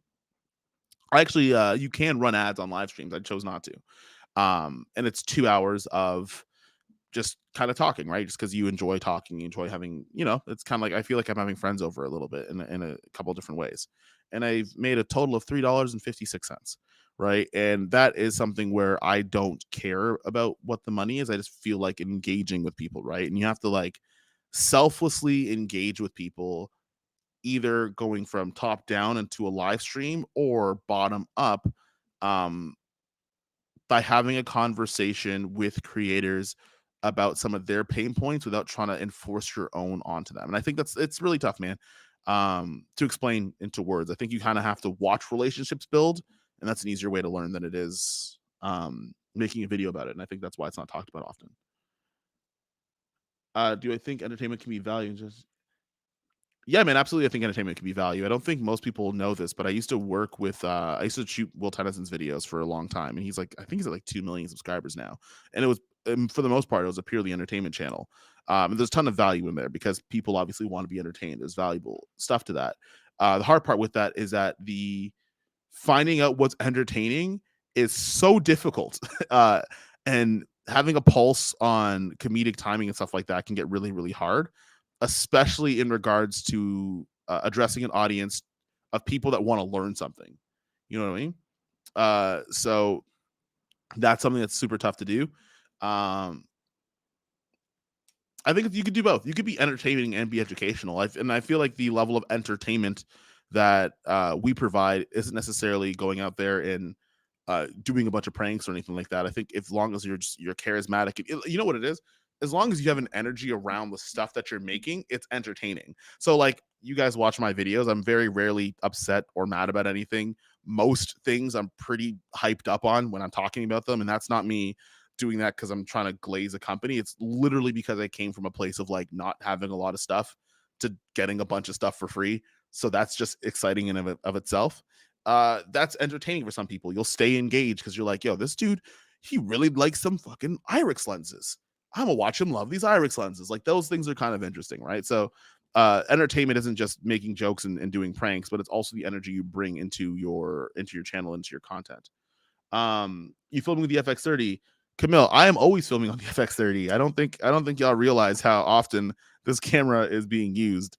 But I think I have turned on this FX30 every single day since the day that it released. It's very few and far between where I'm not using the FX30. So to answer your question, absolutely. Matos, I got your email. I will email you back after the stream. Which I don't know when it's going to end. I am very hungry though. I'm not going to lie to you. But background info, we get a good amount of opportunities to travel to cool places and shoot for top brands. I think high-end resorts in this case would want to take people along. Man, then I don't think that would be entertainment, Zevu. I think that'd be a ton of education. Um, because there are people that want to learn how to live your life, which means you can teach people or at least document you living that life, right? Like, and you can still teach that back and send that elevator back down in terms of like, I don't know, like I'm not getting flown out to cool locations and resorts, right? So I would love to know how you do that because I don't know how to do that. So if you tell me how you can do that, then I feel like I can do that. So I'm going to start trying that stuff, right? So yeah, man. Yo, you should get some food. I am gonna get some food in a second. I have my factor meals here, so I just had to throw it in the microwave, so it's not that big of a deal. But I'm not dying hungry, man. I ate like 3 hours ago. I'll live.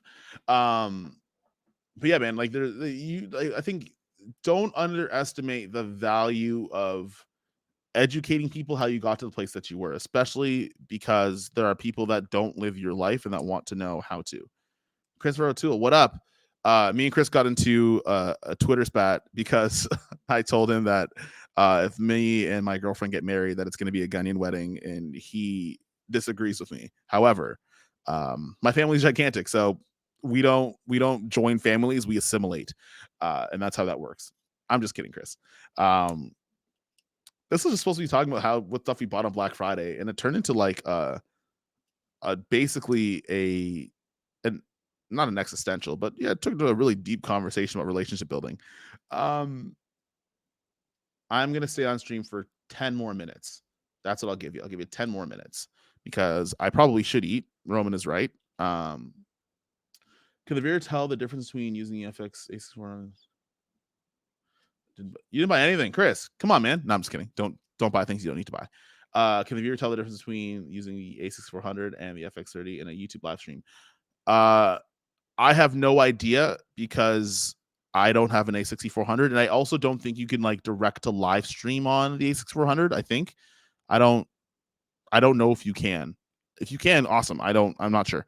I'm sure. Truthfully, okay. So here's the thing. Maybe yes, and the reason why is because I'm shooting in 720p. Yes, but I'm also shooting with a built-in LUT that I made myself. That's on it on S-Log 3, so it probably looks like nice from a color grading perspective. Um, bro, about Roman, did you get the was it the Free Blazer, the new small rig tripod? Because I got their old small rig tripod and it broke on me, and I was really mad about it. But then they came with a new one that I heard is pretty decent for the price.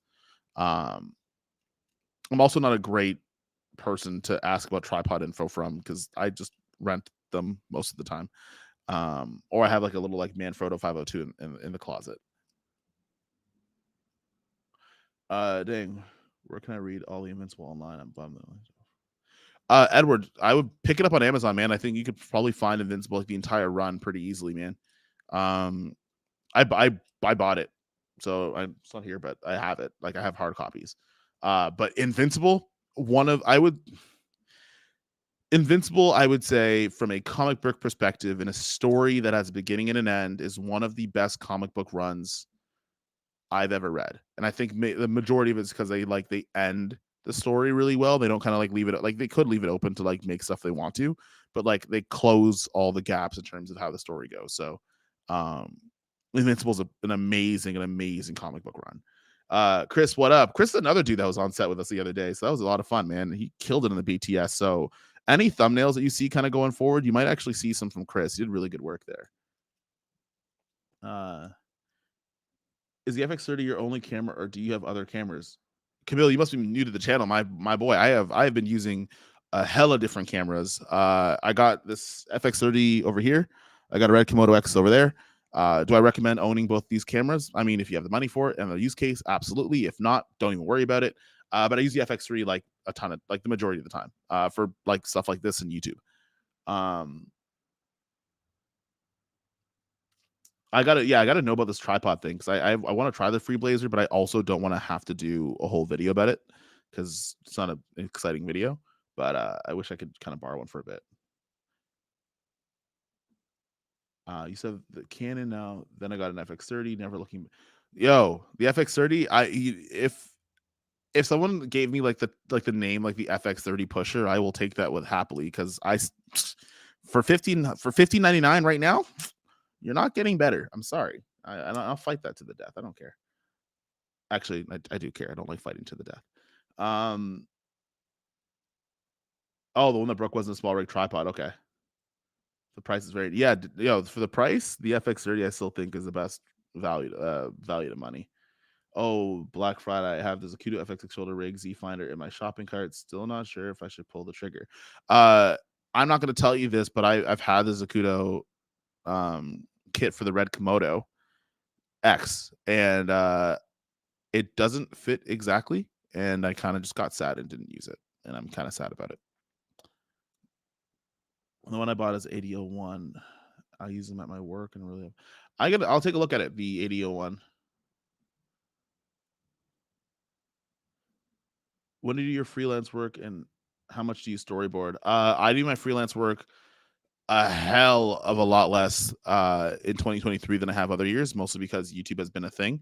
Um, so I have retainer clients that I have like about like a couple times a month, and that's the majority of stuff I've been doing. I take one-off projects every now and again. Storyboarding is usually up to the director who's doing that. I like when I'm DP, like when I'm DPing and stuff like that. Like I usually kind of determine like lights that we're going to use, cameras, what crew we're going to have, like that, like kind of the image side of department. So I might not be the storyboarder that often, but there is storyboarding that goes on most of the time when I'm shooting, if I'm an operator or a DP. Or sometimes I take a hand in it, depending on like what my proximity is to the project outside of just making sure it looks pretty. Um, yeah, I'm definitely new. Recently watched your unboxing. Oh, Camille, yeah, okay. You gotta. There's a lot of videos that you gotta see because that FX30 video came out about a year ago, a year and a month ago.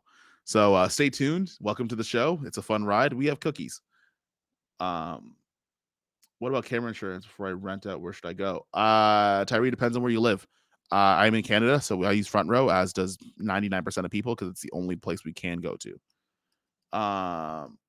I feel like I slack on the pre-production so much. There's so much out there that film. Yeah, man, there's a lot of stuff in pre-production that like, and the thing with pre-production is sometimes it's like a giant mess. Like I don't know, I haven't figured out like an organized version of pre-production. Like I could location scout, like I could do pre-light, I could do a tech scout, no problem, awesome. I could find talent and stuff like that. But as I started to grow, I kind of kicked that stuff out to a producer, so I don't have to think about it anymore because there's so many things that I could be thinking about, and it doesn't have to be that. So there's a ton of stuff that goes in there. I love Villeneuve. In terms of a DP, a lot of people love Roger Deakins, and I feel like it's an easy thing to say Roger Deakins, and he's still really good. Like he's an amazing DP. But I like going against the grain a little bit. So yeah, I'm gonna say that. Actually, I have a question. If I was trying to market for freelance work, what would you say is the best way? The best way to go about it, Roman, is to find out who you are marketing to, find out where they hang out, make a video product that will solve their problems at like a majority of a video clients' problems, um, and then talk about it non friggin' stop on whatever platform that you see them hang out in. And step 3 is collect all your money. That's my easiest, like the bare bones easiest way to explain it is, if you want to make a product to have clients, find out where those clients hang out, find a video product that solves the problems of those clients, um, and don't be afraid to reach out to those clients with that problem solving thing. And you should, it takes a little bit of time, but you should be able to figure it out pretty quickly. I have a question: Jamaican food or Ghanaian food? Kyle, I know you're both, um, but you know the answer. So I'm not going to answer that. I think you know the answer already. I think I trust your intelligence as an adult man to understand right from wrong, understand good from bad, and understand which food is better. You know, I know that you know what the correct choice is, and I trust you to make that correct choice. That sounded real fucking scary. I shouldn't have done that. I'm sorry. How much time we got left? We got like 2.5 minutes left. I'm gonna chill out for a little bit. Does anyone have last minute questions that I may be able to answer before I go and eat food and uh try to see if there's a new episode of Jujutsu Kaisen?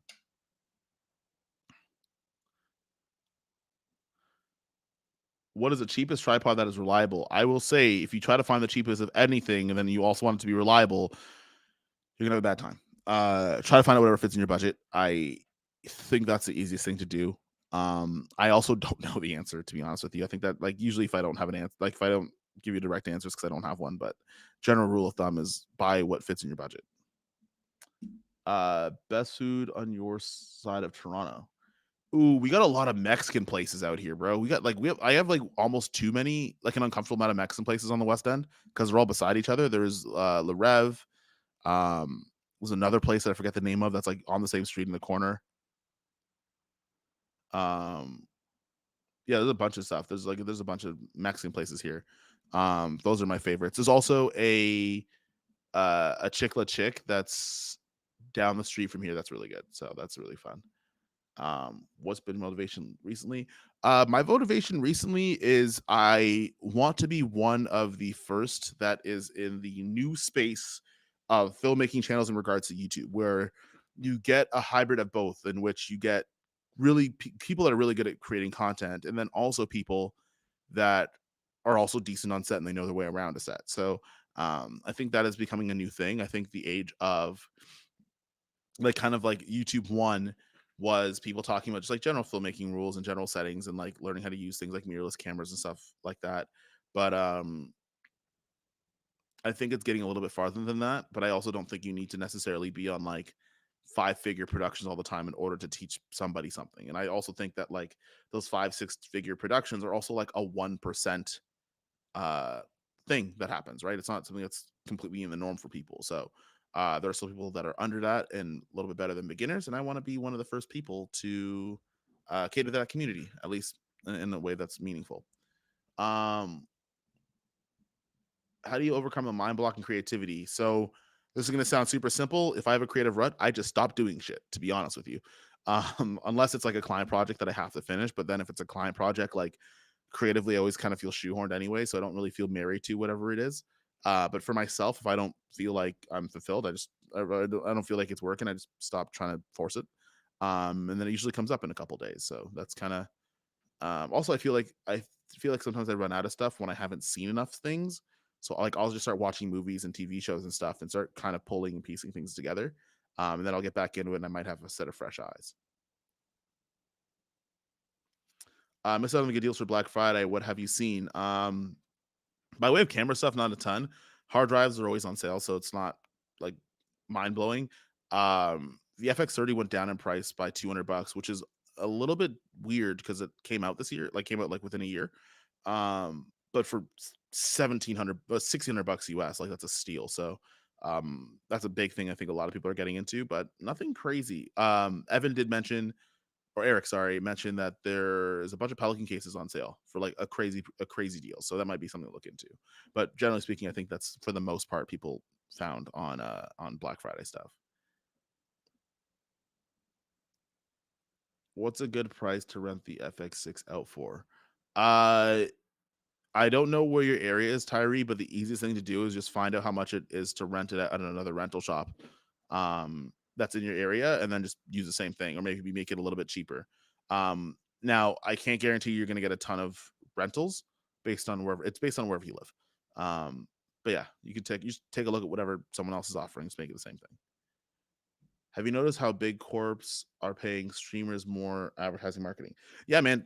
So Tulsa Knights Entertainment, there is a gigantic push in terms of the creator economy. In fact, I watched something by Patrick Bet David like a little while ago. And he was talking about how after the next election is going to be probably the most ugly time that at least the West is going to see in terms as by far as a recession. But then he left the caveat of like people that are in content creation are going to have the complete opposite effect because one of two things happen. If there is no economic, like giant economic recession, then nothing changes. We are still in high demand. Video production is still in high demand. We'll have work, no problem. But if there is one, well, people watch content when they're scared or when they aren't working. And the only thing that you'll watch because people are working is you'll watch content creators, kind of like what they did in the pandemic. So, like, we kind of can pivot and capitalize either way. And I think brands are starting to realize that too. We're um, doing big campaigns on like ads and stuff like that um, might not be the smartest thing to do, at least in the traditional sense, right? Like at least having like billboard ads and like random ads that play on YouTube videos. Like there might be more ROI in investing in like streamers and other creators. And I think that's a big thing. I think it's really cool too because you're actually seeing these guys get their wage for all the work that they're doing. Um,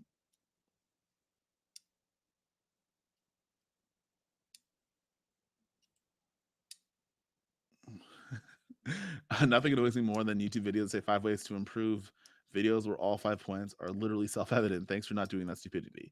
I hope I don't, at least. I like to kind of think a little bit out of the box when I do like the top 10 things to like make some things better or whatever the case might be. And kind of thinking a little bit outside of the box in terms of that. I still have videos that are like that though. But I kind of like the idea of like not um not pissing on your head and telling you that it's raining kind of thing. I kind of try not to. And if I do, then like I'll apologize in the comments and I'll just do better in the next video. And I think that's really one of the things I like or pride myself on is that like I'm not going to be right all the time. I'm going to be wrong about some shit. And if I am, I'll just leave it in the comments. I'll leave a correction there and um, you'll probably see an improvement in the video like a month and a half from now because I put out a ton of videos. So there's that. What do you think of Fraser and Sofa's collab? I think it was dope as fuck. So that was, um, I wish I had more to say about that, but I don't. I just think it was, I like when Hollywood does certain things that are out of the box. Um, so that there's that. Hang on. What's the difference between assassination and murder? Yeah, I guess assassination sounds cooler. Um, I guess both require you to not know what's going to happen to you beforehand. I don't know. I think they're the same thing. Um, assassination does sound cooler. That's I don't know. Raijin, I wish I had a better answer for that. I feel like this is there's a joke punchline coming up, but I don't know what it is. Keep it up, Kofi. Appreciate all the knowledge. The singing/YouTube journey can get challenging at times. Take care and stay safe. Thank you, my friend. Edmund has been on the channel since like 2,000 subs. This guy's been here for a minute. And also wants to buy all my stuff whenever I want to sell it. So thank you for that. And also like coming through and chiming on the live and stuff too. You don't get an assassination of crows. Yes, but I would love to call the plural for ninjas an assassination. Just saying. Where does the win start and where does it end? Bro, you were asking 20, 30 questions for a man in 2023. I don't know. I actually learned how to use my cameras from your channel and Jason's. You guys are the reason why I got the FX30 at the same time. Oh, that's actually dope, Tulsa. Jason's a homie, bro. I feel bad that we live like a whole 24-hour flight apart from each other because we keep talking about doing work together and we are in vastly different parts of the world. But I do talk to Jason like fairly often too. So he's always a really cool person to bounce ideas off of. And I don't think you guys realize this, but like some of us like our actual friends in real life. I don't like it's not just a YouTube collab thing. Like a lot of us actually like might live in vastly different places, but we literally speak to each other about like not YouTube things on a regular basis, which is also a really cool thing because YouTube can get lonely. Okay, we've been here for 2 hours. This is the longest stream I've had actually. So we've been here for 2 hours. This has been really cool. I need food. Make sure you guys run those likes up. If you guys are just kind of chiming in here and you're not subscribed to the channel, subscribe to the channel. In terms of videos that are coming out next, I have a ton of BTS videos and stuff coming through. December is gonna be more of like a chill month. Like I'll still output a lot, but nothing super crazy, man. Just a lot of BTS, a little bit of story time. Gonna go chill in Africa, have some fun, and then who knows, man? You'll see some videos in December and then stuff in the new year, and then we'll go from there. That being said, special shout out to all you guys for coming through to the live stream. Nothing else I got for you guys. So see you guys in the next one. Peace.